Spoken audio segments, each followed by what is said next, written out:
Good evening, and welcome to tonight's presentation, From the Quarries, an archive of Masonic lore.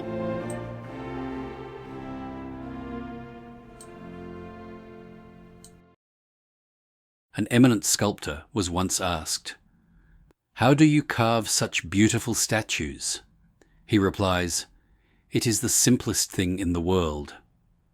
I take a hammer and chisel, and from a massive, shapeless rock, I knock off all the stone I do not want, and there is the statue. It was there all the time." In every Masonic lodge room there is, or should be, the Rough Ashlar and the Perfect Ashlar. These two and the trestle board constitute our movable jewels. What is their significance? What do they have to do with Masonry?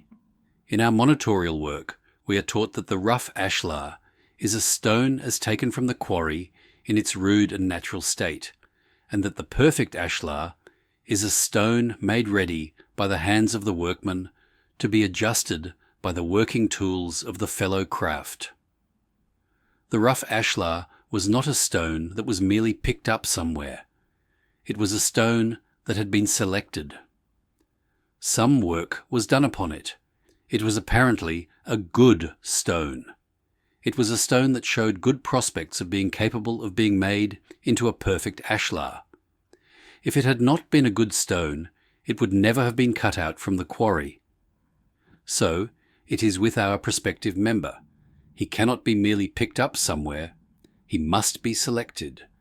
Before he is ready to be initiated, some work must be done upon him. He must stand certain basic tests. He must be, apparently, of good material.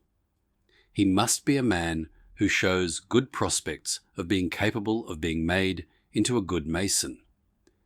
If he had not been a good man, he should never have been proposed for membership. In changing a rough ashlar into a perfect ashlar, the workman takes away and never adds to. He chips and chips. He cuts away the rough edges. He removes the visible flaws.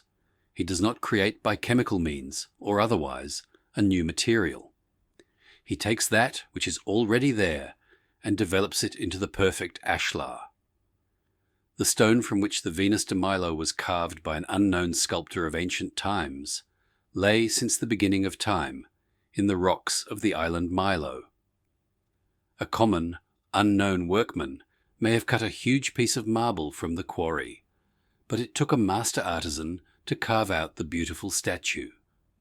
It took a good piece of marble and a skilled artist to produce the Venus de Milo. Not many operators in masonry can make a perfect ashlar, so there are not many perfect masons in our lodges.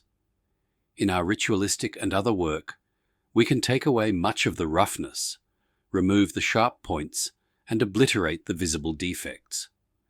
We can produce as good a mason as there is within our power to produce.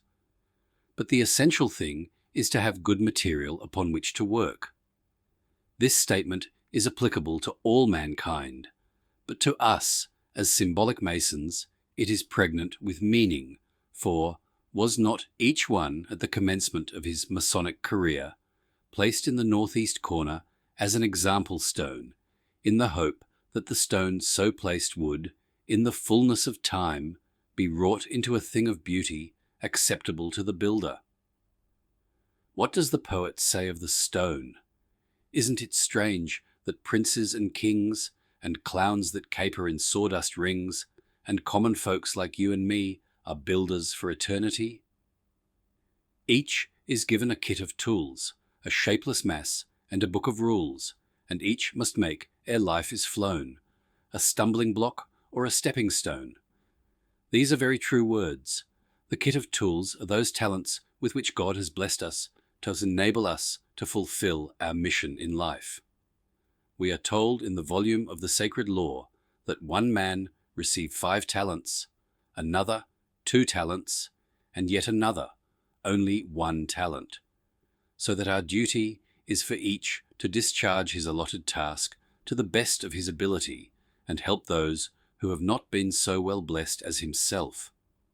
Thus, each will be assisted in carving out the grand design of being happy and communicating happiness, and thereby of being more extensively serviceable to his fellow creatures. The shapeless mass is a man's character, and each one of us is his own architect, builder, and material.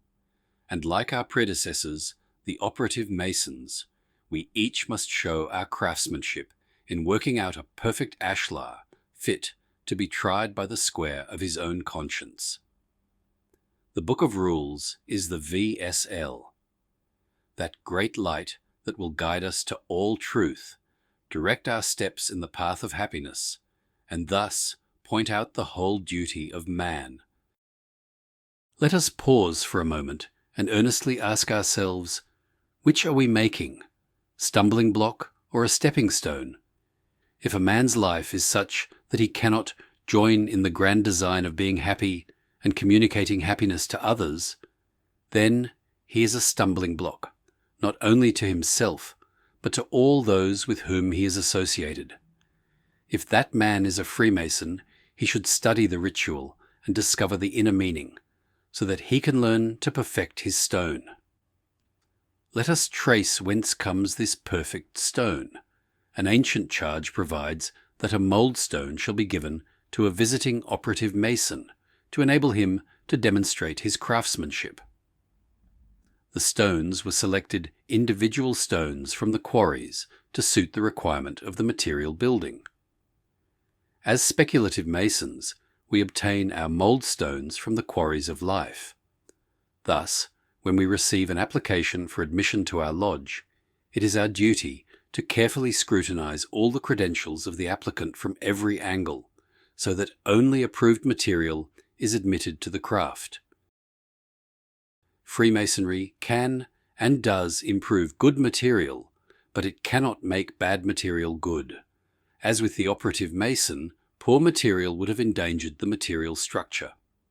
So, with us as speculative masons, a faulty ashlar will endanger the spiritual temple we are endeavouring to build. Having found, by the strictest inquiry, that the applicant or mould stone is suitable, we have, by those inquiries, knocked off some of the irregularities which surrounded him, and after his initiation, he is represented as the Rough Ashlar. That is, the stone is no longer the mould stone, but it is approximately a cube which still requires a considerable amount of dressing before the perfect ashlar, which is within it, can be brought to light, and the candidate is given him to knock off rough knobs and evanescence of his character. Later on, he finds that, although the common gavel and chisel are suitable for reducing the roughness, they are not capable of achieving perfection. As a craftsman, he receives another set of working tools, one of which is essential to perfection, namely the square, and here he learns that it is only by continual grinding and many applications of the square that the stone can be brought to a true die, or cube. In his capacity as a craftsman and as a man of the world, he is continually coming into contact with his fellows, and he learns to control his passions and to recognize the rights of others, with the result that the stone he is working upon, namely his character, is gradually taking shape as a perfect ashlar. Later, he is called upon to hand his stone over to the builder, who cuts a beveled hole at the top so that the stone can be attached to a Lewis and be hoisted up ready to be placed on the base assigned to it by the builder. Thus, he is reminded that the rope, the Lewis, and the crane represent the all-sustaining power of God, and that if he has discharged his duty faithfully and in accordance with the precepts laid down in the VSL, he may rest assured that when his final summons comes, he will find that the great builder will have prepared a place for him in that great spiritual temple not made with hands eternal in the heavens. Finally, let us consider this perfect ashlar from a geometric point of view. Looking at the Perfect Ashlar as it stands in the lodge, we notice that it has 6 equal and exactly similar sides, and that no matter how it is placed down, on the level, it must stand on one of its faces, and present a similar face to the observer, from any point of view. It is the only geometrical body which requires no support from its fellows, but when placed in line with similar cubes, demand its own space, and lines up with the others on top, bottom, and sides.